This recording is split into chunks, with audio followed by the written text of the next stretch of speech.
Hello, good morning, or whatever it is where you are. This is your boy Arnold Schwarzenegger. I'm here to discuss with you some of the things that made us far superior in the golden era of bodybuilding and explain to you why everybody's such a confused little girly man now. So, starting with the mind-muscle connection. Now, it's very difficult to have a mind-muscle connection when you don't have a mind. Just kidding. You probably have one. So let me explain to you how to use it. So when you're lifting the weight, it's not about moving the weight. In fact, if you have my superior ability to flex your muscles, you could actually flex them so hard, you could use the antagonistic muscles and just do air curls. Use your triceps to resist your biceps. With enough focus, you could make it work for you. Another important thing is to visualize what you're doing. Picture the biceps growing in the mountains. And day by day and week by week, you watch them making it come more true. They start to build those peaks. Maybe not quite as high as Mount Everest just yet, but if you keep at it, you get somewhere close. If you aim for Everest, maybe you get 22.5-inch biceps at some point. Maybe that's just me. Anyway, get to the mind-muscle connection and focus on it. And use your visualizations. And people are telling you, you're supposed to do this and you're supposed to do that and blah, blah, blah, and they're making all this noise that they tell you you can't. You just block them out. You give them a funny little smile as if you're listening and you say things like, yeah, sure, yes, you're right, absolutely. And then you just go about doing what you were doing anyway. And they wonder why you're not doing what they said. But it doesn't matter. Because the proof is in the pudding. And most of these girly men, they don't have any pudding. So, if you want the pudding, you have to be putting in the work.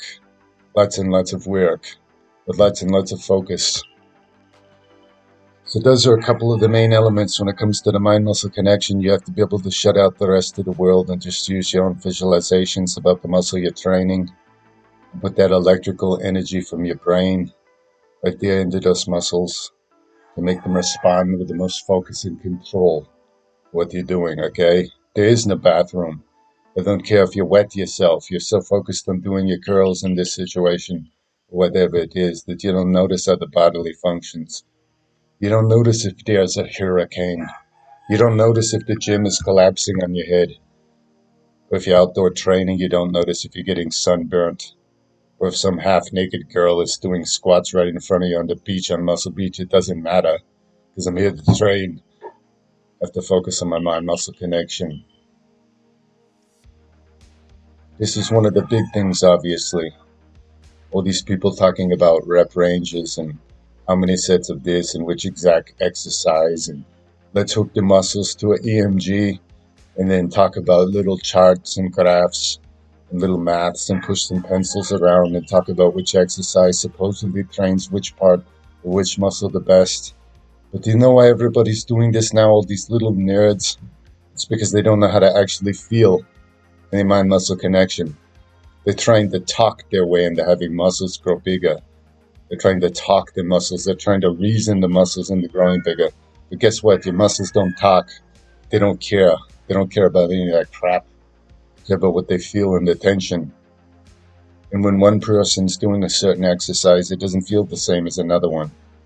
I could walk into a gym and do one set of something and get more out of it than all these guys that have been in there for 25 years doing the same thing, making zero progress.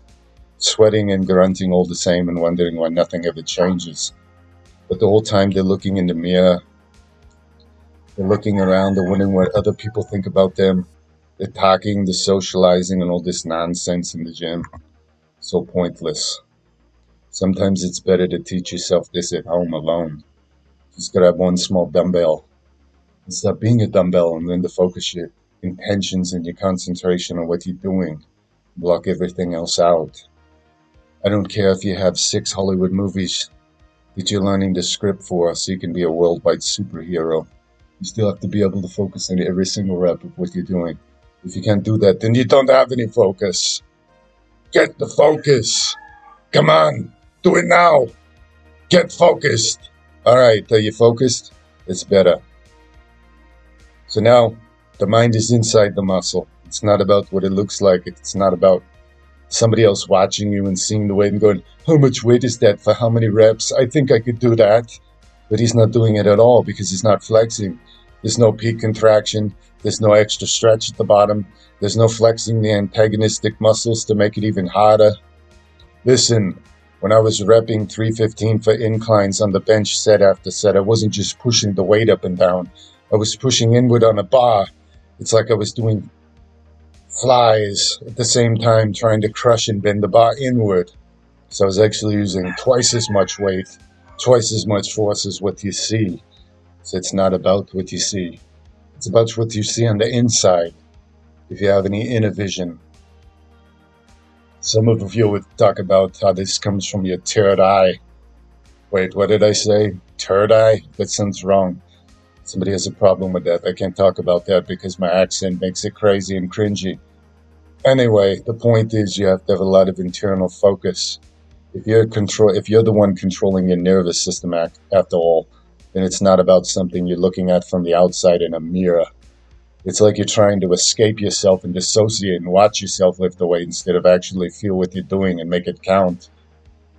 You want to put that pain right in the muscle where you want it and force it and concentrate it there. So mind-muscle connection is absolutely essential, and it's all well and good. And it's one of the massive differences you don't see between those that know how to bodybuild and those who just move weights around. This is why guys go into the gym and wonder, hey, I'm lifting what that guy's lifting, and I can lift it as many times as he does. Why don't I have the kind of muscle development? Because all you're doing is moving a weight. This is an external activity. It's like you're imitating something and you don't even understand what you're really trying to do. So I'm trying to explain it to you, Tommy. Listen to me now. All right then. And if you can't do it, and if you want to argue with me, and you want to say all these little nerds with all their pencil necks and their pencil pushing and the pencil size arms no better than me because they have an E&G machine, then all I can say is you never were that smart. So, when you're done screwing around and you're ready to actually build some muscle, you got to get in there and focus. I don't care how many reps you can do with a certain weight.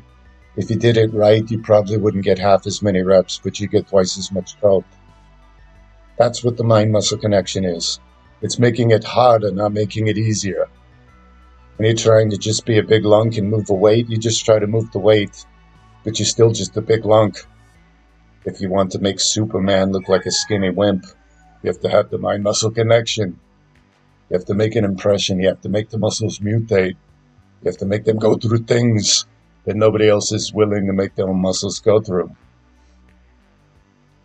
It's more about what's going on the inside than the outside. It's a pretty good summary for all this crap I was blathering about. Excuse me.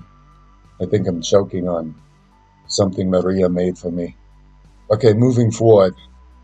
So let's say you finally figure out what the actual mind-muscle connection is and you start using it. This is really good because now your reps aren't just wasted time. Now your reps actually count. Now you hear all these guys, especially now.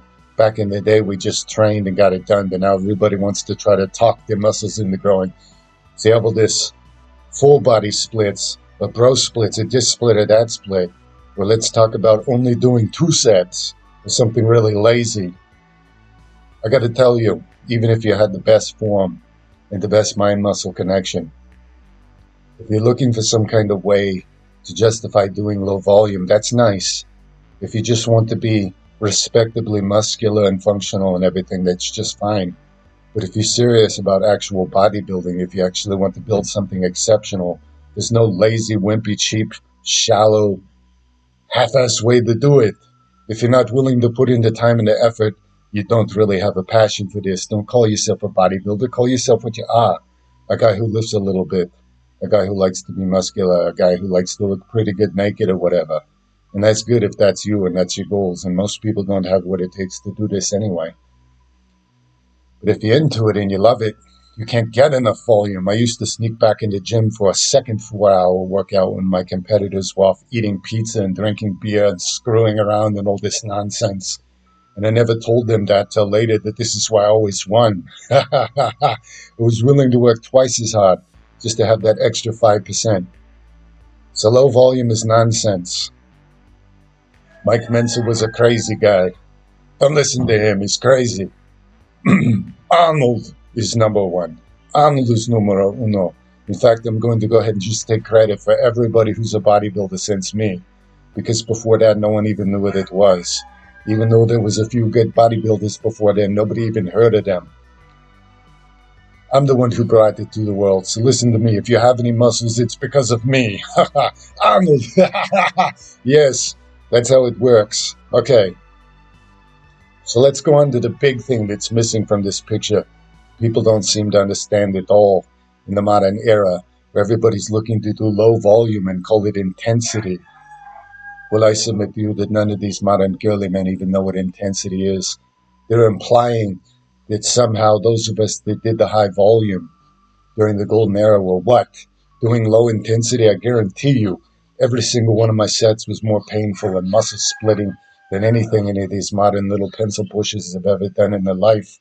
That's why they're spending all their time writing books and making little charts and graphs and numbers and pictorials, because none of that has anything to do with what it takes to actually grow the muscles. So, if we sweep all that aside and we pay attention to what's really missing from the equation, there's an even bigger thing missing than mind-muscle connection, because people at least mention it now, even if they don't know what it is. It's a topic that you have these people talking about as if they know what it means. Well, that's good. But what about the missing link? The thing that you all forgot since the golden era that made every one of us fabulous compared to anything you have now. And I don't care how many drugs and calories you shove in these giant modern-day gorillas. It's impressive and all, but it's not the same as the golden era. So what is this missing link? No one talks about the rest periods. Everybody acts like it's okay to do what's supposedly an intensity set, where you grunt and lift a pretty heavy weight, like for 8 reps, and then you sit around and talk on your cell phone and try to act cool so you can be on Twitter Peta or whatever these little clips, these little kiddies are putting the exercises on these days. But in my day, if you rested longer than 30 seconds, you had to start the workout over because you went ahead and went to sleep. And now it's a whole different workout because you stopped, you lost that one. 30 seconds rest or less. I don't care how much weight you're lifting, and I don't care how intense you're making it. You better be making it so intense the muscles are still screaming when you start the next set. This is how you truly overwhelm things. High volume, short rest periods.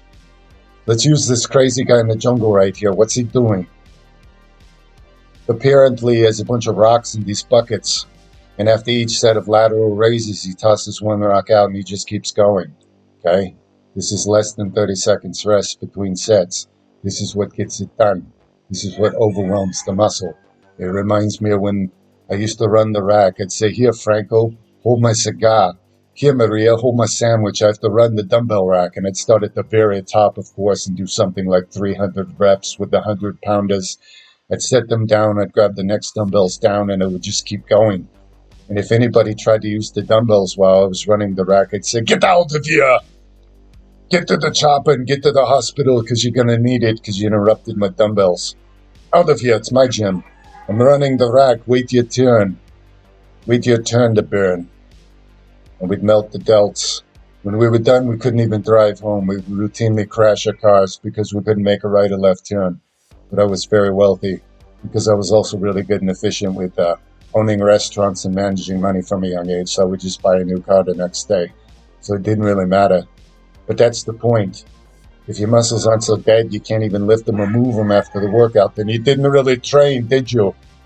It's time to turn this mush into muscle. All these modern little boys selling all these programs to each other with 1 or 2 sets of full body exercises. Listen to me. If you think you can train your whole body in one day and you're doing a couple sets for every muscle group, all you're doing is exercising. That's nice. If you want to be respectably fit compared to the average lump, it's probably good enough. I wouldn't have any idea because by the time I was 3 years old, I was always training harder than that. I was in my crib doing pull-ups on the side of it and push-ups and dips and all kinds of things. So if you want the serious gains, stop screwing around. Throw your stupid phone away, leave it outside, lock it up somewhere. Don't be looking around at what anybody else is doing. Don't let them interrupt you. Just say, yeah, whatever. Put your headphones on and go. No more rest. Stop resting. What are you doing? You're letting your muscles recover?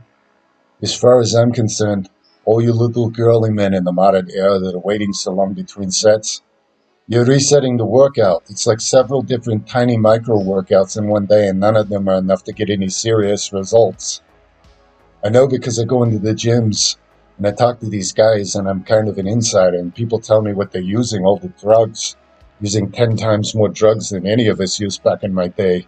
And they're shoving incredible amounts of calories in the body and destroying all the digestive organs and shortening their lives. And they're doing all these extreme things to be as big as possible. The problem is they're not training right. There's a lack of mind-muscle connection. There's a lack of passion. There's a lack of focus. For many of you, there's a massive lack of volume. And then there's way too long rests. As far as I'm concerned, if you're waiting more than 30 seconds between sets, 45 max.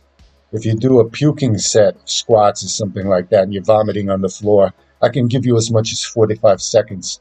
You get all that puke in the trash can on the floor and you just tell the guy at the gym, hey, I promise I'll mop it up later.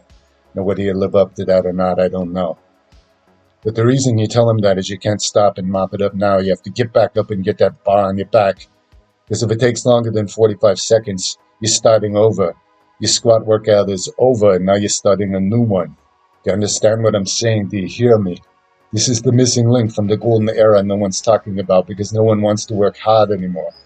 Everyone wants to play around on Facebook and Twitter Peta and talk about this and that, make a bunch of impressions and try to diminish the equalize and talk bad about anybody who actually built any muscle and yada yada. It's really boring and pathetic. But if you're serious about it, you block all that out. And every single rep of every single set, the supreme mind-muscle connection where you're flexing even harder than you have to move the weight. It's not about the weights. The weights are just something to help you use your body better, to build that mind-muscle connection better, to get in contact with that muscle and melt it using your own mind and your own nervous system and your own power of intention. Yes, this is how it's done. If you disagree because you found that you bought somebody's 500-page ebook on how to be lazy and mediocre and say that that's all you can do as a natural lifter, for example, I know guys that are natural lifters that would put you all to shame. I knew guys in the era that I was from that built physiques that none of you would believe were natural because they did it right. They did it the way the rest of us did it. And they're all about building muscle with or without the gear that people talk about now. So if you think it's that, you're wrong. All these kids in the gyms now are just getting their hands on all kinds of things they shouldn't and injecting it and swallowing it and filling their body with 9 million times the natural hormone levels. And all they do is swell up for a while and go bald and get a bunch of cystic acne and man boobies. And then when they run out of whatever they bought from some shady character in the smelly bathroom at the local gym, they just shrink back to where they were. Except now they have man boobs and they're bald and they got zits all over and they're angry. And they say, the doctor says my testosterone is that of an 8-year-old girl. That's the other thing. What's going on here? It must be the mindset. In my day, no matter who you are, your testosterone was 500 times higher than it is today. Probably because we had passion for what we were doing and a mind-muscle connection. And we weren't full of plastic and blue light and negative ideas and weak mentalities. And we weren't looking to justify taking long rests and doing low volume and calling it meaningful, significant, and legitimate because we all knew it wasn't. So this is a very serious speech for those who are serious enough to incorporate it into what they're doing. Remember, develop the mind-muscle connection. Ignore everything else. There's no bathroom. There's nothing else. There's just the mind-muscle connection. Visualize the muscles you're working. Visualize and put the pain in them where you want it and see them expanding to the size of Jupiter or something like that.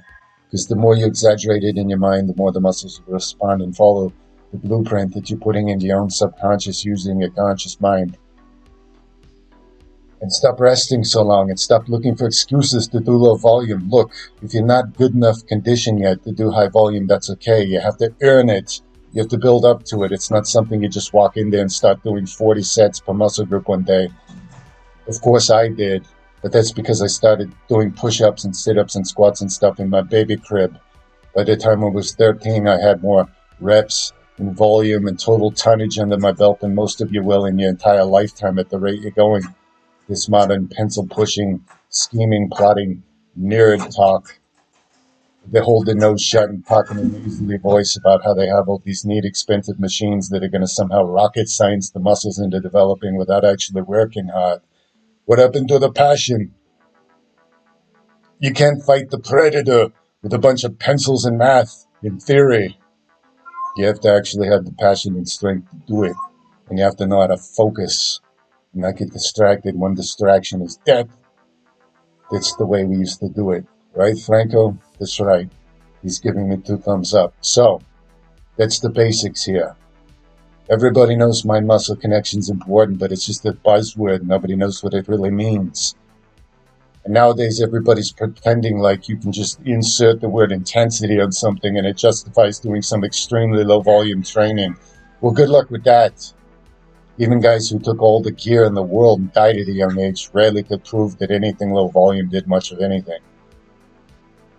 If you want to get serious, you have to love what you're doing. Otherwise, you're in the wrong field anyway. Or pretending to be something you're not. Just go play with charts and graphs and numbers in books. And find something else to talk about and quit pretending it's bodybuilding. Because the real thing is done at a blazing speed with blazing extra intensity, aimed right exactly at the portions of muscles where you want it. And if you don't think you can shape a muscle, it's because you don't know what you're doing. You don't know how to put the tension where you want it in the muscle. Everything is leverage and torque and angles. And obviously, if you put a certain thing at a certain angle and it puts more strain on a certain part of the muscle fibers, you're going to get more growth in that portion of the area of whatever. So I don't care who said that you can't reshape a muscle. They're very ignorant. These days, everybody has access to so much pharmacopoeia and other nonsense. Half of them have implants put in them to make it look like they developed something they didn't know how to develop. And if that's all that matters to you is looking a certain way, go get yourself sewed inside a muscle suit and suffocate inside all that silicone or whatever. But if you want to build real muscle, take it back to what made things work in the golden era. Passion, mind-muscle connection, actual intensity on every single rep of every single set. And for God's sake, stop resting so long between sets that you're growing a beard and growing old and falling asleep and calcifying from the boredom of it all. That's my speech for the day. Vote for me for President of the United States of the planet Earth, and maybe the Federation of the local galaxy, because I'm Arnold and I said so. And when you're done training, after you've really done it 20 to 40 sets, at least on a muscle group, once or twice a day, preferably twice, then there's a bathroom, okay? After that, there is a bathroom. All right, then. That's it. And watch this guy's channel, because, you know, everything, every bit of muscle he ever developed, it's all because of me. I started training him in the 80s when he saw Predator. That was the beginning of it all. He's like, I got the developed in biceps and so forth, you know? And that's most of you, if you want to be honest. It all started with me, Arnold. So if you don't want to listen to the champ about how it's done, it's your own fault. I don't really have any other words of wisdom for now. I have a cigar to smoke. Bye.